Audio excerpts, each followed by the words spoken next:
बड़ा ही पावन चरित्र है महाराज भर्तृहरि जी महाराज का। महाराज भर्तृहरि जी उज्जैन के राजा। एक समय इनका मन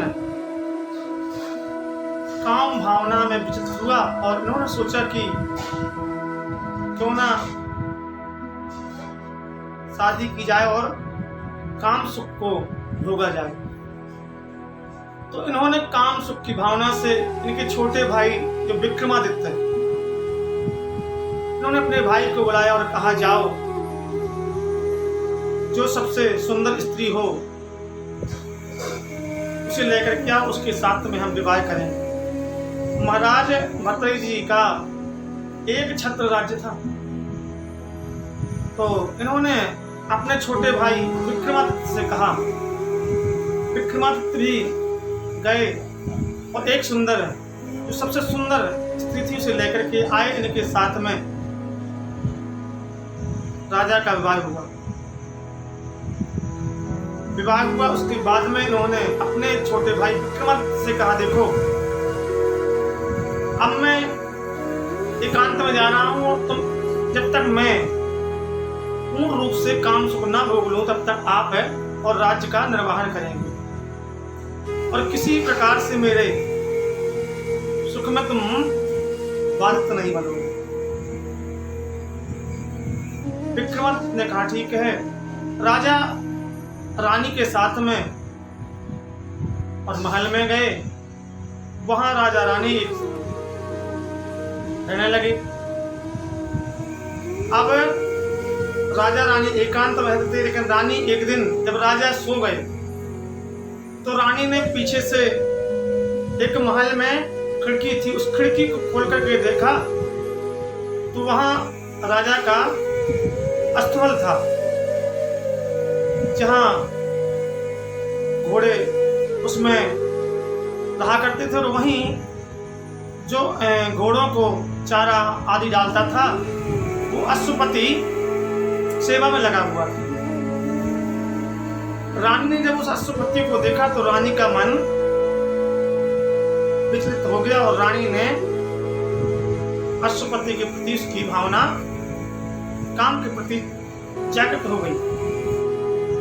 तब जब राजा सो जाते तो रानी खिड़की के पीछे से जाकर के उस अश्वपति से जाकर के मिलने लगी। अब रानी उस अश्वपति से जाकर के मिलने लगी। एक दिन जब गुप्तचरों के माध्यम से और विक्रमादित्य को पता चला कि रानी का चरित्र ठीक नहीं है, लेकिन राजा से बताएं कैसे, क्योंकि राजा बड़े भाई हैं और बड़े भाई से यदि बताएंगे तो उन्हें ठीक नहीं लगेगा, और ना बताएं तो रानी का चरित्र ठीक नहीं है, इससे हमारे भाई का जीवन समाप्त हो रहा है। विक्रमादित्य ने और राजा के पास एक खबर भेजी। बड़ा सोचने के बाद में, बड़े सोचते रहे, उसके बाद में राजा के पास एक खबर भेजी कि राजा से कहना तुम्हारे भाई विक्रमादित्य आपसे मिलना चाहते हैं। खबर गई राजा के पास में और राजा भी विक्रमादित्य से मिलने के लिए सहमति दी। जब राजा विक्रमादित्य से जाने लगे मिलने के लिए तो जो रानी थी पिंगला, उसका नाम था पिंगला, तो उसने कहा, मुझे पता है आप कहाँ जा रहे हैं, आप अपने भाई विक्रमादित्य से मिलने जा रहे हैं, मुझे सब पता है। राजा ने कहा, तुम्हें कैसे पता? उसने कहा, जाओ पहले आप अपने भाई से मिल करके आओ, उसके बाद में और मैं बताऊंगी। राजा अपने भाई विक्रमादित्य से मिलने चले गए। जब मिले जाकर के वहां तो विक्रमादित्य ने सारी बात अपने भाई राजा से बताई कि जो रानी है हमारी वो चरित्र की ठीक नहीं है, उनका चरित्र ठीक नहीं, वो जाकर के और अश्वपति से जाकर के मिलती है, उनसे उनके संबंध हैं। जब विक्रमादित्य ने इस प्रकार से बताया मन में एक विकलता हुई, जाकर के रानी के पास पहुंचे और जैसे रानी के पास पहुंचे तो रानी ने कहा, आप अपने भाई से मिल आए? बोले हाँ। बोले आपके भाई ने यही कहा होगा कि मेरे संबंध उस अश्वपति के साथ हुए। बोले हाँ, लेकिन तुम्हें कैसे पता? बोले मुझे पता है, तुम्हारे भाई मुझे फंसाना चाहते, तुम्हारे भाई मुझे फंसाना चाहते, मुझे सब पता है। तब राजा का जो मन था वो रानी के प्रति आसक्त था, पिंगला के प्रति आसक्त था, और राजा उस समय अपने भाई की बात को नहीं समझे। रानी पर इतना विश्वास था राजा। तो राजा ने सुबह होते ही और विक्रमादित्य को सभा में बुलाया और सभा से विक्रमादित्य को निकाल दिया। बोले जाओ, इन्हें सभा से बाहर कर दिया जाए, आज से सभा में नहीं आएंगे। तब अब राजा रहने लगे। एक दिन की बात है, एक ब्राह्मण, उसके पास में धन नहीं था। उसने सोचा कि धन कैसे आए। ब्राह्मण भगवान की भक्ति करने लगा। भगवान की भक्ति की तो उसे एक फल दिया भगवान ने, इसे खाओगे अमर हो जाओगे। उसने मन में विचार किया, फल से मैं अमर हो जाऊंगा, लेकिन मुझे धन चाहिए। मुझे धन कहां से मिलेगा?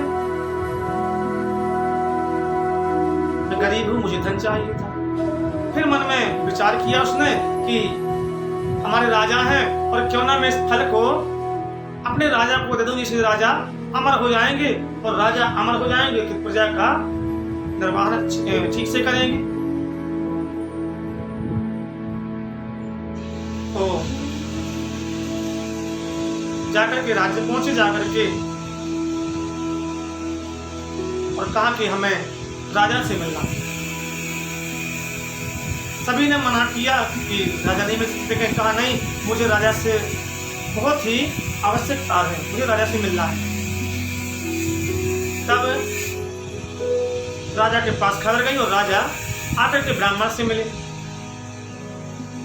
बोले क्या बात है? ब्राह्मण ने कहा, महाराज मैंने एक तपस्या की है और तपस्या से मुझे फल मिला है, और फल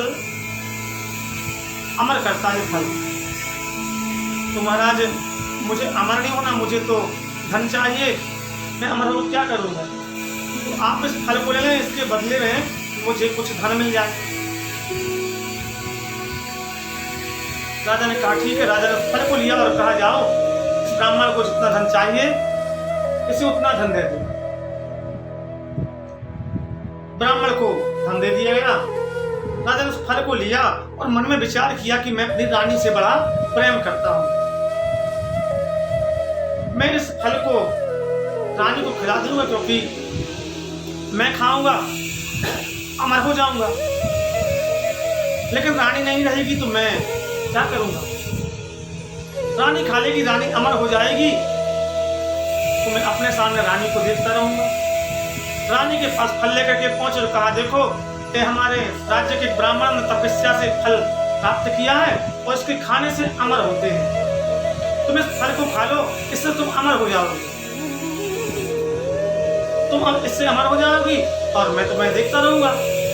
रानी ने कहा ठीक है, मैं बाद में खा लूंगी, अभी स्नान कर लूं, उसके बाद में फल खा लूंगी। राजा ने कहा ठीक है। अब रानी ने मन में विचार किया कि मैं इस फल को खाऊंगी, लेकिन मेरा तो जो प्रेम है वो अश्वपति के साथ में है। मैं तो अश्वपति के बिना नहीं रह पाती हूँ।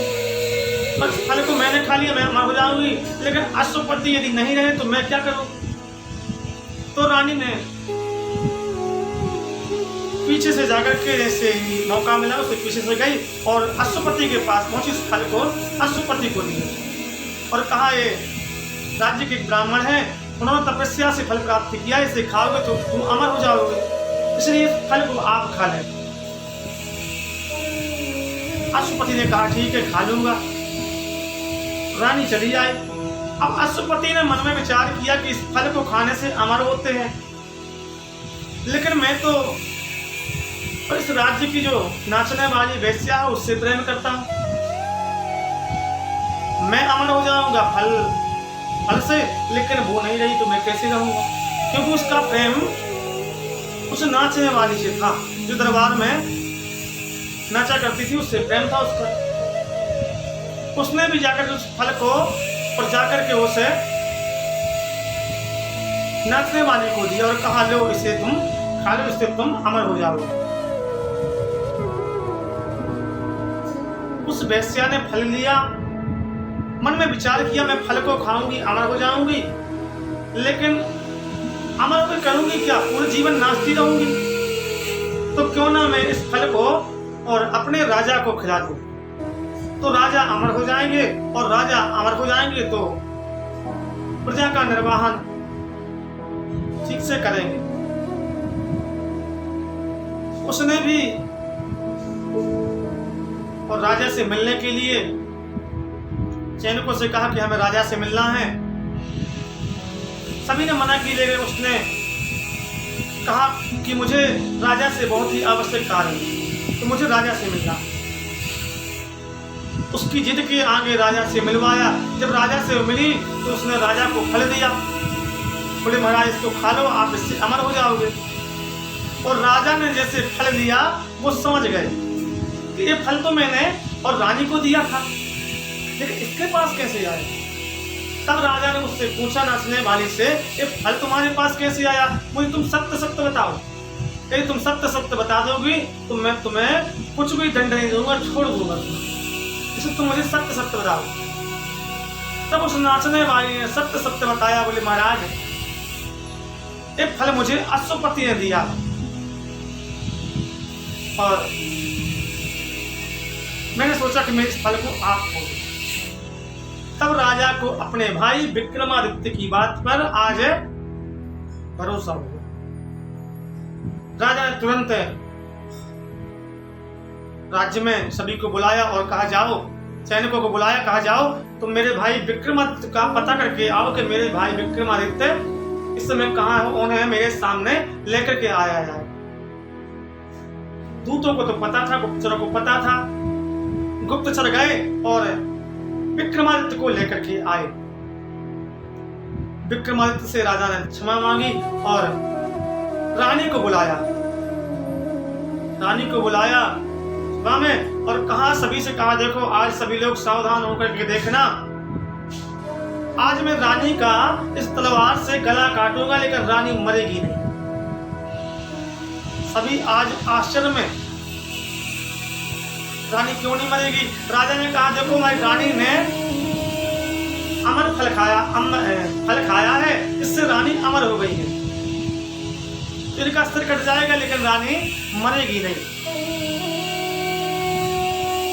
और जैसे ही राजा ने तलवार ली, रानी तो तुरंत राजा के चरणों में आगे पड़ी, बोले महाराज क्षमा कर दो। राजा ने कहा, तुम मुझे सत्य सत्य बताओ क्या हुआ? तुमने फल खाया था, रानी ने सारी बात आज राजा को सत्य बताई। मैंने उस फल को नहीं खाया, मैंने अश्वपति को फल दिया और मैं अश्वपति से ही प्रेम करती हूँ। तब राजा आज बड़े ही दुखी हुए और तुरंत अपना मुकुट उतार करके और सिंहासन पर रखा। विक्रमादित्य को राज सौंप करके राजा और जाकर के जंगल में गए। जंगल में जाकर के सन्यासी बने और भगवान भोलेनाथ की तपस्या की और अंत में भगवान के धाम की